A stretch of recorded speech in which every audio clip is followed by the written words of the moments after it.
please be seated.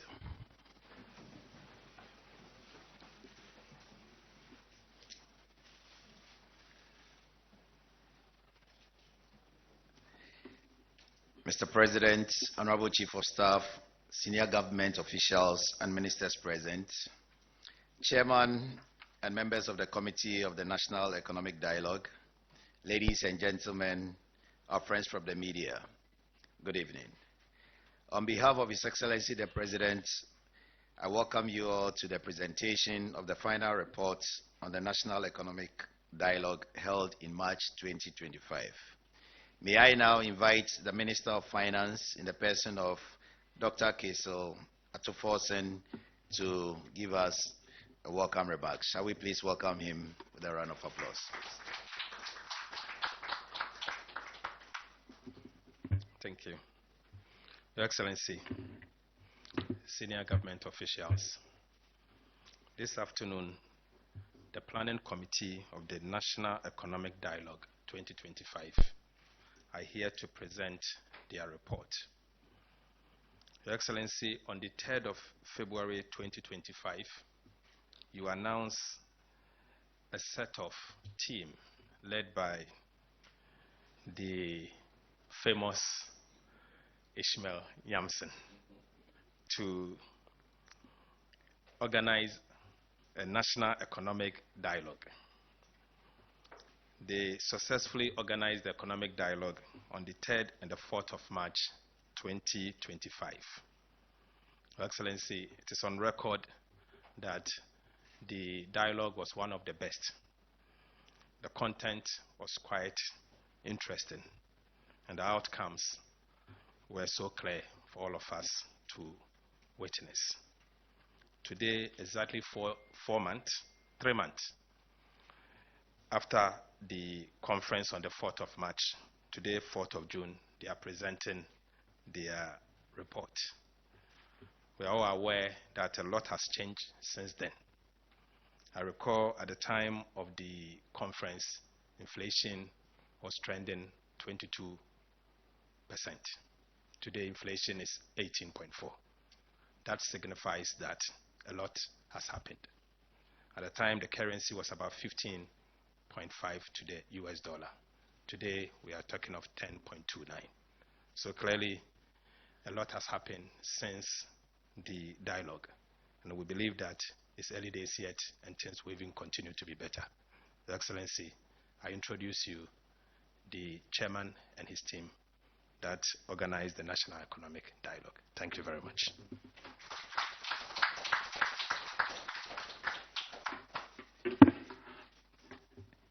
Thank you very much, Honorable Minister.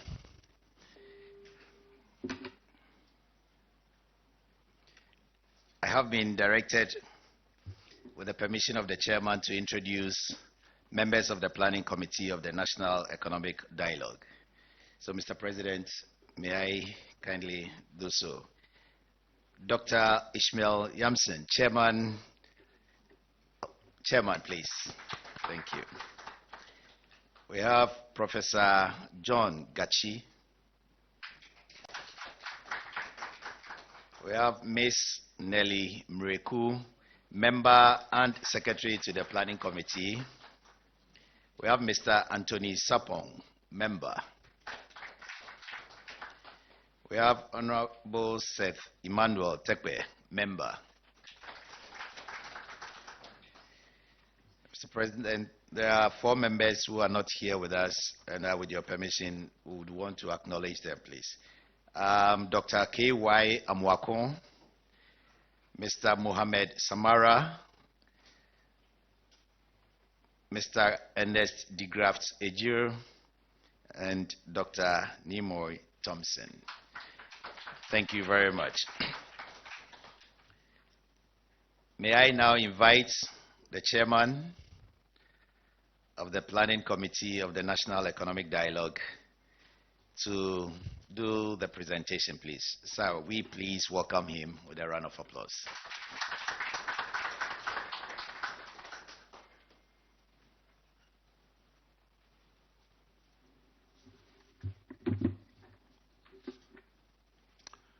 Your Excellency, in fulfillment of your 120-day social contract with the people of Ghana, you appointed a 7-member planning committee on the 3rd of February 2025 to organize a national economic dialogue. The members of the committee have already been introduced. The mandate of the committee was to communicate the true state of Ghana's economy to the stakeholders and the people of Ghana, develop a homegrown fiscal consolidation program to guide the national budget, and highlight key structural reforms and policy priorities essential for resetting the economy. The dialogue, as we have been told, took place on the 3rd and 4th of March this year. The committee secured participation from all key stakeholders, including but not limited to members of political parties, civil society organizations, academia, students, youth organizations, professional bodies, ministers of state, government appointees, and traditional rulers. The enthusiasm of the participants was overwhelming, and their participation and contributions were of very high quality. The reports and recommendations from the 6 breakaway sections are all captured in this report, which we are just about to present to you, Your Excellency.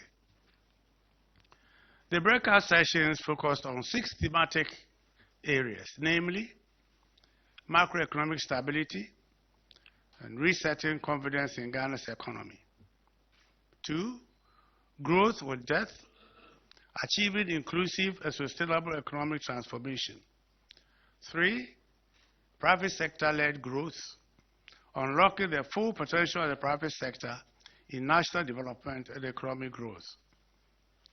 4, infrastructure development, addressing the infrastructure deficit for economic transformation. 5, structural and policy reforms, strengthening key sectors for growth. And 6, good governance, accountability, and anti-corruption measures. We are confident, Your Excellency, that you will find the recommendation useful as you lead the Resetting Ghana agenda. We also believe that you will find the recommendations appropriate for the current times of extreme global disruptions and uncertainties, where resilience means self-reliance. We are excited to know that even before we have the opportunity to present the final report to you, some of the key recommendations which were fed into the 2025 budget are already being implemented with spectacular results. The recent rapid recovery of the value of the cedi against major currencies has astounded many people who doubted the government's resolve to reset Ghana and its economy. Naturally, the question being asked is whether this is just a blip, and it is a legitimate question, because our history is replete with many broken promises.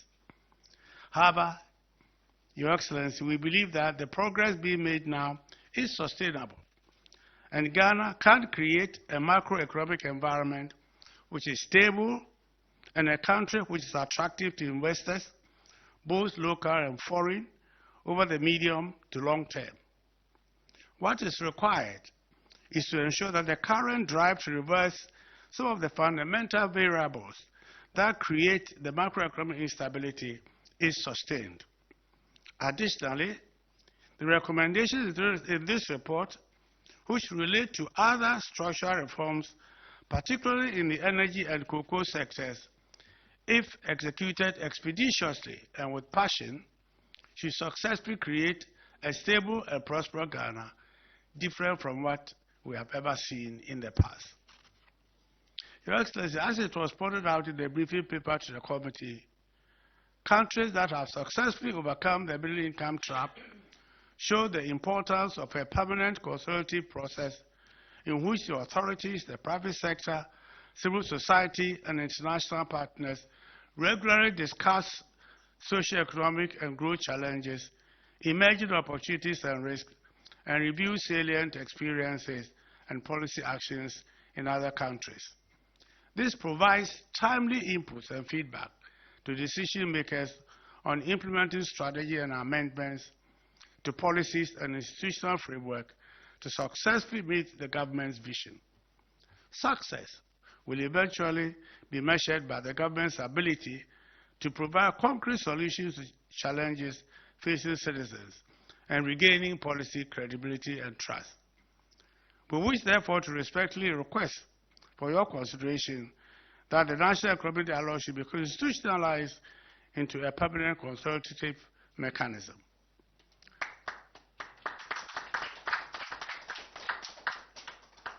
I wish to place on record before I finish the enormous support the committee received from the Chief of Staff, Honorable Julius Debra, and his team of professionals, which made it possible for us to deliver such a successful and impactful dialogue. We are grateful to you, Your Excellency, for the opportunity to serve you, your government, the people of Ghana, and our country, Ghana. We wish you and your administration success as you implement the recommendations contained in this report. And on this stage, Your Excellency,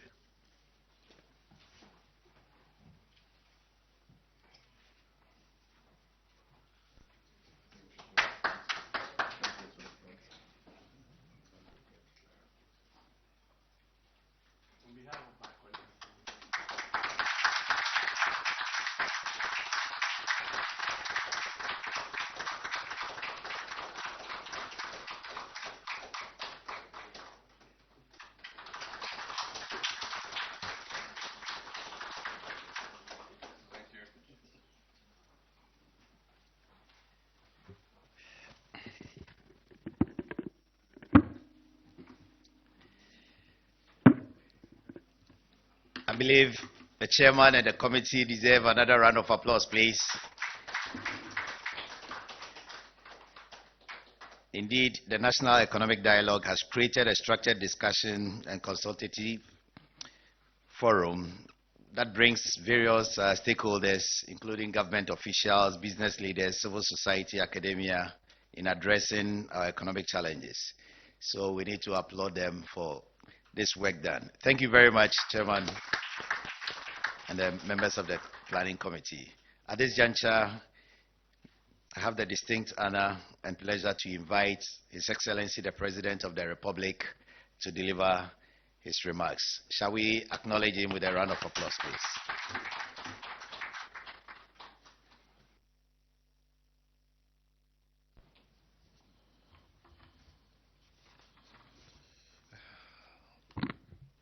Thank you very much.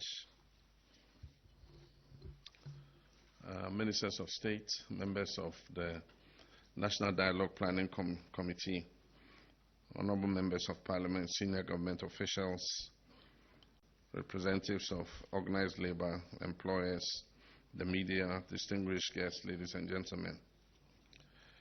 It is with deep appreciation and a strong sense of national responsibility that I welcome you all to the presidency this afternoon for the formal presentation of the National Economic Dialogue final report. This initiative, which was launched 3 months ago under the theme Resetting Ghana, Building the Economy We Want Together, was conceived as a call to action and a platform for consensus building, realism, and reform. This occasion is significant because it concludes a far-reaching national conversation on our economic future and begins a new phase of implementation rooted in our collective insights and our shared commitments. Let me begin by commending first the Planning Committee and also commending all stakeholders, public institutions, the private sector, trade unions, think tanks, civil society organizations, youth leaders, academia, and our international partners who participated in the dialogue process with candor, technical depth, and a sense of patriotism. Your contributions to the success of the dialogue have been invaluable. When we initiated this dialogue, we were under no illusion about the gravity of the economic crisis we had inherited. Record debt, runaway inflation, high unemployment, and a complete loss of confidence in the economy's governance. The dialogue was therefore not an academic exercise. It was a necessary intervention in order to achieve our agenda to reset. The final report presented today reflects a broad consensus on what needs to be done to stabilize our economy, restore investor confidence, and put our country on a path of inclusive and resilient growth. It offers practical homegrown policy solutions across 10 priority areas. And I want to share briefly how your government is already responding. And the first is restoring fiscal discipline. One of the dialogue's most precise conclusions is that we cannot rebuild confidence in our economy without restoring fiscal discipline and eliminating structural inefficiencies. We have therefore swiftly amended the Public Financial Management Act to introduce a binding debt ceiling aimed at Ghana's debt to GDP ratio, aimed at reducing Ghana's debt to GDP ratio to no more than 45% by 2028. To support this, we are establishing an independent fiscal council by the third quarter of this year to provide professional, non-partisan oversight of the national budget and borrowing framework. This body will publish regular assessments to keep the government accountable to the people. The second is energy sector sustainability. The dialogue recognizes growing energy sector liabilities as the greatest existential threat to fiscal consolidation and macroeconomic stability. Our energy sector carries a debt burden of over $3.1 billion US dollars, with an estimated $1.8 billion US dollars more required to finance fuel procurements for uninterrupted thermal power generation in the coming months. If left unaddressed, this situation significantly threatens national productivity and industrial growth. While we have devised a strategy to liquidate this debt and staunch the bleeding in the power sector, we must take advantage of recent gains created by appreciation in the value of our currency to accelerate the solution to our energy sector challenges. In line with the dialogue's recommendation to boldly tackle the crisis in the energy sector, Parliament yesterday approved an amendment to the Energy Sector Levies Act and a certificate of urgency, introducing a 1 cedi, Ghana cedi, increase in the energy sector recovery levy. This decision, though difficult, is necessary and justifiable. The additional revenue projected is 5.7 billion cedis annually. This revenue will be strictly ring-fenced to pay down legacy energy debt, finance ongoing fuel purchase, and avert the risk of recurring power shortages. Funds from this levy will not be subject to the hazards of the consolidated fund. And the minister is here. I know when money falls into the consolidated fund, it faces certain hazards. It will not be subject to the hazards of the consolidated fund. The fund will be regularly audited and audit reports made public to ensure its transparent use. While initially much of this revenue will go into the purchase of fuel to ensure stable supply of electricity, with the ongoing developments in the upstream sector, we expect to receive more gas from our E&I Sankofa and Jubilee and 10 fields. With also the assurance of additional gas through the West African gas pipeline, we expect to substantially reduce the use of liquid fuels in our energy mix. At that stage, the resources generated by this increased levy will be channeled to pay down accumulated legacy debts in the power sector. With the recent gains in macro stability and strengthening of the Ghanaian cedi, this levy is not expected to result in any immediate fuel price increases at the pump. We are fully aware of the burden this will place on households and businesses, but I want to assure Ghanaians that this decision was not taken lightly. Furthermore, the government will continue working to reduce systemic inefficiencies in the energy procurement and distribution sectors, while enhancing targeted social interventions for vulnerable groups. Reforming the tax system for growth and fairness. Another central recommendation of the dialogue was to reform Ghana's overcomplicated distortionary tax regime, which has become both a disincentive to investment and a burden on the ordinary citizen. Accordingly, the government has moved to repeal 4 punitive and counterproductive taxes within the first 90 days of this administration: the electronic transfer levy, which was known as the E-Levy tax, the emissions levy, and the betting tax. Additionally, we are undertaking a comprehensive rationalization of the VAT regime to remove cascading effects and restore predictability and fairness in VAT taxes. After stakeholder consultation and parliamentary review, these changes will take effect from September 2025. Our goal is to have a leaner, simpler, pro-business tax framework that supports growth and compliance. Reviving the productive economy. The dialogue reaffirmed that no nation has ever taxed or borrowed its way to prosperity. Therefore, we must refocus national development around production, exports, and value addition. To this end, we are rolling out our flagship 24-hour economy program, targeting agro-processing, logistics, manufacturing, pharmaceuticals, healthcare, and public safety sectors. Firms operating in second or third shifts will benefit from fiscal incentives, utility discounts, and labor support schemes. This approach will help us expand job opportunities, reduce youth unemployment, and increase output with significant new capital outlay. We are repositioning the Ghana Export Promotion Authority to lead the implementation of a new accelerated export development strategy aimed at raising non-traditional exports to $10 billion by 2028. Export zones, port automation, and trade facilitation reforms are being aligned with this goal. Addressing structural constraints and labor market realities. Ladies and gentlemen, the dialogue made it clear that Ghana's crisis is not just fiscal, but also structural. We face a mismatch between our educational outcomes and our labor market needs, inefficiencies in public service delivery, and weak coordination between central and local governments. The government is therefore finalizing a public sector productivity and reform strategy to be launched in January 2026. This strategy will rationalize state institutions, reduce duplication, digitize operations, and improve service delivery standards.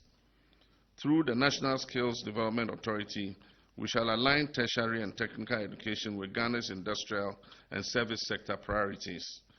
Young people must be trained for the job markets of today and tomorrow, not the job titles of the past. A new era of accountable economic governance. The dialogue also called for a reset in how we govern the economy, not just in terms of policies implemented, but also in terms of how we ensure transparency and accountability. To this end, I've directed that the Ministry of Finance and National Development Planning Commissions must issue biannual public reports on the implementation status of all significant recommendations made in the National Economic Dialogue Report. Furthermore, we'll institutionalize multi-stakeholder review of our medium-term development plans and strengthen parliamentary oversight over public spending through enhanced audits and disclosure mechanisms. And I think on this stage I take Anchorage Mariamson's suggestion on board that we hold an annual review of the implementation of the dialogue. Fellow citizens, the final report of the National Economic Dialogue is more than just a policy document. It is a covenant between government and the governed, between evidence and action, and between vision and results. We ask Ghanaians to trust this process, and you did. Today, I reaffirm our end of the commitment. We will implement these reforms with honesty, urgency, and discipline. We will govern not in secrecy, but in openness. We will place national interests above every narrow consideration. In the coming days, I'll issue an executive directive establishing an interministerial implementation committee to coordinate all actions flowing from the dialogue report. That committee will include civil society and private sector observers and will publish its final implementation bulletin by August 2025. Let me thank my uncle, Dr. Ishmael Yamson, and members of his planning committee for the good work they have done in successfully planning and implementing the National Economic Dialogue. They deserve a round of applause. I also wish to thank organized labor and the people of Ghana for the patience they have exercised with us while we roll out our resetting agenda for turning our national economy around. Let us remember that no economy transforms itself. It's people who do. Institutions do, and partnerships do.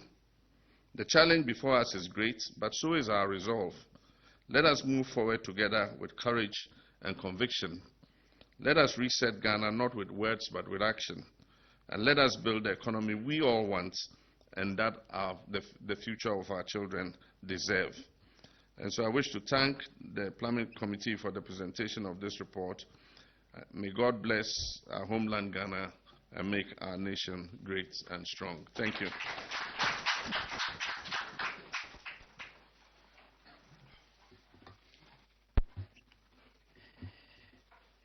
Please be seated. Thank you, Mr. President. Shall we please give Mr. President another round of applause?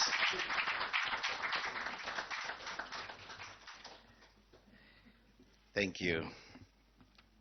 Mr. President, we thank you for ensuring that economic policies are responsive to the needs of all citizens and promoting sustainable national development through the work done by the National Economic Dialogue. With this renewed energy and roadmap for implementation clearly laid out, let me thank you all for coming, and that we've come to the end of this evening's program. We'll take the national anthem, after which we'll have a group photograph at the foyer. So shall we please be upstanding for the national anthem, please?